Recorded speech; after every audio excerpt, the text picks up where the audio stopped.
Ani. I just got myself a super fancy return to work gift, and that's nothing but a Dyson Supersonic Hair Dryer. I'm so excited to use it, so let's go ahead and unbox it, see what's inside the box, and do a quick review. Let's get started!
Alrighty, so this hair dryer is $400. To me, it's a little bit overpriced, but it looks really fancy. To me, it's like a Bentley of hair dryers.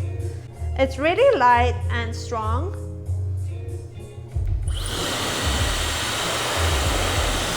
And I really like the attachment. It's magnetic and it's easy to attach and detach. I would say so far I really liked it. I'm so excited to use it. I will use it for a couple of months and then let you guys know if it's worth the money or not. Thanks for watching this video. Stay safe and I'll see you on next video. Thank you.